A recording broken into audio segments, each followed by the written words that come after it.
আসসালামু আলাইকুম। সবাইকে স্বাগত জানাচ্ছি আমি নাইম ফাথম মুবিন। শুরুতে সংবাদ শিরোনাম। বাংলাদেশের সর্বশেষ গুরুত্বপূর্ণ আপডেট সংবাদে আপনাকে স্বাগত। শুরুতেই সংবাদ শিরোনাম, পরে বিস্তারিত। প্রথমেই জানাবো, আবারও পুশিনের চেষ্টা রুখে দিল বিজিবি।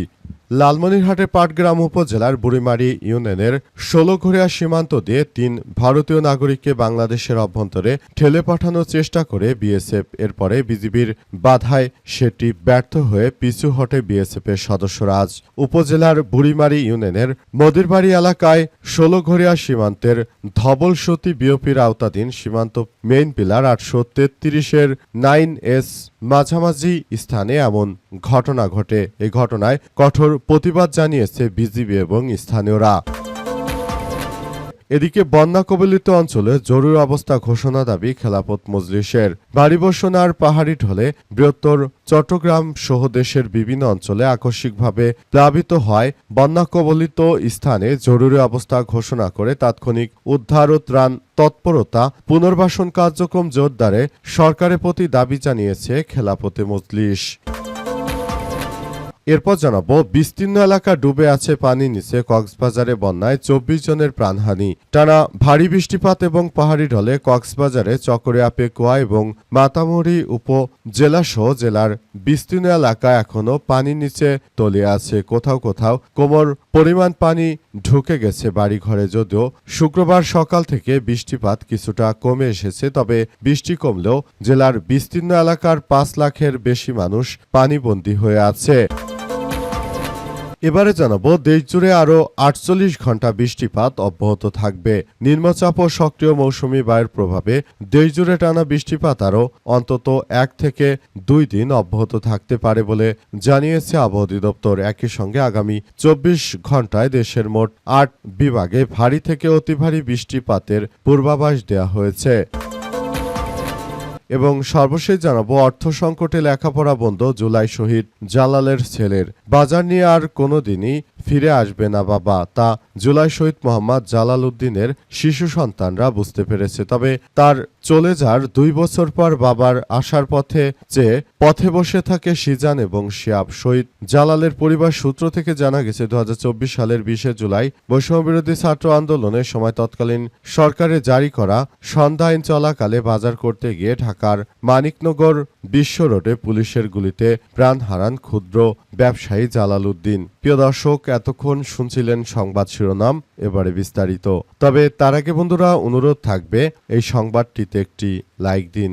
এই চ্যানেলে আপনি নতুন হয়ে থাকলে আমাদের সংবাদটি দেখতে দেখতে চ্যানেলটি সাবস্ক্রাইব করে রাখুন। কমেন্ট করে বন্ধুরা আপনার মূল্যবান মতামত জানিয়ে দিন আপনি বিশ্বের কোন দেশ থেকে বা বাংলাদেশের কোন স্থান থেকে আমাদের সংবাদটি দেখছেন এবং শুনছেন। আর বন্ধুরা, সংবাদটি আপনার সোশ্যাল মিডিয়া ফেসবুকে শেয়ার করে বন্ধুদেরও দেখার সুযোগ করে দিন। গাজা যুদ্ধে আপনি যদি নিরীহ ফিলিস্তিনিদের ভালোবেসে থাকেন বন্ধুরা, কমেন্টে ইয়েস লিখে পুরো বিশ্ববাসীকে আমাদের এই তাজা আপডেটটি দেখার সুযোগ করে দিন। এবারে বিস্তারিত। বিস্তীর্ণ এলাকা ডুবে গেছে পানির নিচে। কক্সবাজারে বন্যায় ২৪ জনের প্রাণহানি। টানা ভারী বৃষ্টিপাত এবং পাহাড় থেকে ভারতের ফারাক্কা বাঁধ ছেড়ে দেওয়ার ফলে বাংলাদেশে হু হু করে পানি ঢুকছে। এর ফলে বাংলাদেশের বিস্তীর্ণ এলাকা এখন পানির নিচে তলিয়ে গেছে। এর ফলে ব্যাপক আকারে সাধারণ মানুষজন বিপদ আপদে পড়েছে। অবস্থায় চট্টগ্রামের বিভিন্ন এলাকা তলিয়ে গেছে পানির নিচে। সেখানে অন্তত ২৪ জনের প্রাণহানির ঘটনা ঘটেছে। এই ঘটনায় পুরো পরিস্থিতি থমথমে অবস্থা বিরাজ করছে।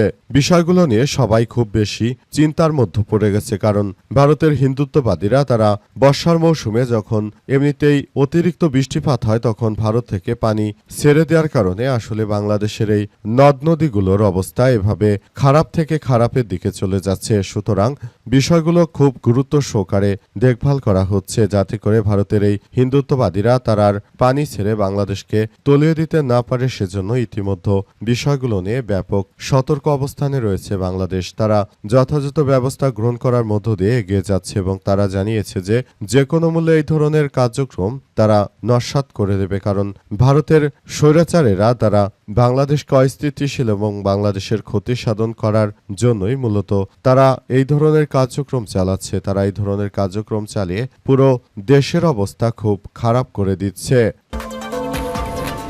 দেশজুড়ে আরও 48 ঘন্টা বৃষ্টিপাত অব্যাহত থাকবে।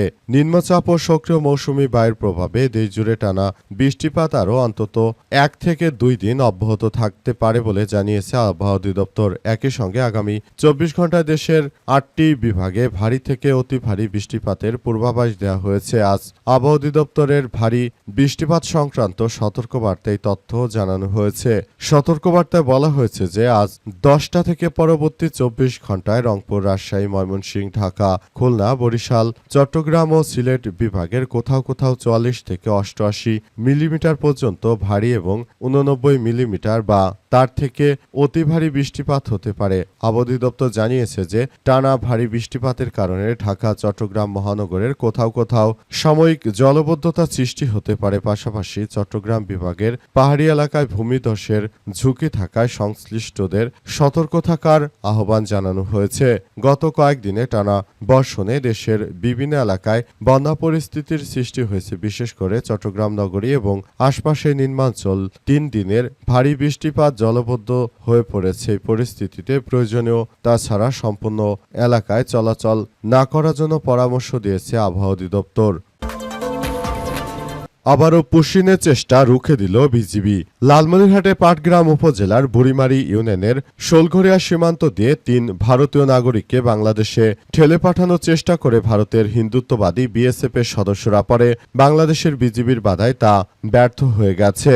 আজ ভোররাতে উপজেলার বুড়িমারি ইউনিয়নের মদিরবাড়ি এলাকায় শোলঘরিয়া সীমান্তের ধবলসুতি বিওপির আওতাধীন সীমান্তের মেইন পিলার 833 এর 9S মাঝামাঝি এই ঘটনা ঘটে। তবে বিজিবি ও স্থানীয়দের কঠোর প্রতিবাদে বিএসএফের এই অপচেষ্টা ব্যর্থ হয়ে গেছে। বিজিবি এবং স্থানীয় সূত্র থেকে জানা গেছে যে সীমান্তে ভারতীয় 98 ব্যাটালিয়ন বিএসএফের খড়খড়িয়া ক্যাম্পের সদস্যরা ভোররাতে অন্ধকারে 9 জন নারী, পুরুষ ও শিশুকে পুশিনের চেষ্টা করেছিল। এর মধ্যে 6 জন বাংলাদেশে প্রবেশ করে পালিয়ে যায়। 3 নারীকে বিজিবি ও জনতা তাদের শূন্যরেখার উপর ভারতের অভ্যন্তরে আটকে রেখে দিয়েছে। বর্তমানে তারা ভারতের 150 গজের অভ্যন্তরে রয়েছে। তিস্তা ব্যাটালিয়ন 100টি বিজিবির একটি প্রেস নোটে জানিয়েছে যে অধিনায়ক তিস্তা ব্যাটালিয়ন কর্তৃক বিএসএফ ব্যাটালিয়ন কমান্ডারের সঙ্গে বিষয়ে কথা বলা হয়েছে এবং দ্রুত পুশিনকৃত ব্যক্তিদের ফেরত নিয়ে যাওয়ার জন্য বলা হয়েছে। বর্তমানে বিজিবির টহল তৎপরতা বৃদ্ধি পেয়েছে, পুশব্যাক কার্যক্রম চলমান এবং তাৎক্ষণিক নজরদারি চলমান রয়েছে। কোনোভাবেই ভারতের এই হিন্দুত্ববাদী কুখ্যাত নরেন্দ্র মোদীর সন্ত্রাসী বাহিনীর কোনো ধরনের এই প্রচেষ্টা আসলে করতে দেয়া হবে না বলে উল্লেখ করা হয়েছে। বন্যা কবলিত অঞ্চলে জরুরি অবস্থা ঘোষণা দাবি খেলাফতে মজলিসের। ভারী বর্ষণ আর পাহাড়ি ঢলে বৃহত্তর চট্টগ্রামে দেশের বিভিন্ন অঞ্চল সহ আকস্মিকভাবে বিভিন্ন এলাকা তলিয়ে যাওয়ার ঘটনায় বন্যা কবলিত স্থানে জরুরি অবস্থা ঘোষণা করে তাৎক্ষণিক উদ্ধার, ত্রাণ তৎপরতা এবং পুনর্বাসন কার্যক্রম জোরদারের সরকারের প্রতি দাবি জানিয়েছে খেলাফতে মজলিস। আজ গণমাধ্যমে পাঠানো এক বিবৃতিতে দলটির আমির মাওলানা আব্দুল বাসিত আজাদ ও মহাসচিব ডক্টর আহমেদ আব্দুল কাদের এই দাবি জানিয়েছেন। তারা বলেন, সিলেট, চট্টগ্রাম, কক্সবাজার, বান্দরবান, রাঙামাটি এবং হবিগঞ্জ সহ দেশের বিভিন্ন অঞ্চলে অতি বর্ষণ ও পাহাড়ি ঢলে সৃষ্ট আকস্মিক বন্যায় পাহাড় ধস, প্রাণহানি এবং বাড়িঘর তলিয়ে যাওয়া সহ ব্যাপক ক্ষয়ক্ষতির খবর পাওয়া গিয়েছে। কিন্তু জেলা নতুন করে প্লাবিত হওয়ার খবর পাওয়া যাচ্ছে। নতুন নতুন জেলা প্লাবিত হচ্ছে। খেলাফতে মজলিসের নেতারা জানিয়েছেন যে কোনো মূল্যে এই পরিস্থিতিকে মোকাবেলা করার জন্য ইতিমধ্যে আমরা বলতে চাই সবাইকে একযোগে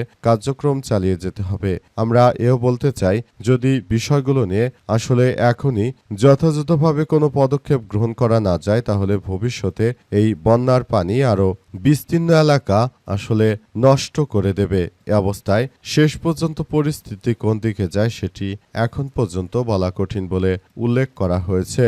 নতুন করে এই সমস্যাগুলোকে খুব গুরুত্ব সহকারে দেখভাল করার জন্য খেলাফতে মজলিসের পক্ষ থেকে সরকারের প্রতি উদাত্ত আহ্বান জানানো হয়েছে।